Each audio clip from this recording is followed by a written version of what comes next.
Step 10. After the trial packaging is completed, check all parameters and then proceed to production.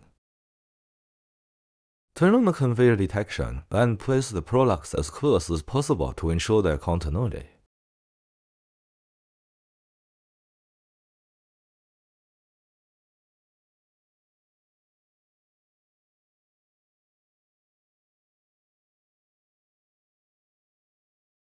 Of course, it doesn't matter if there is a distance between them, as it has no materials than by function.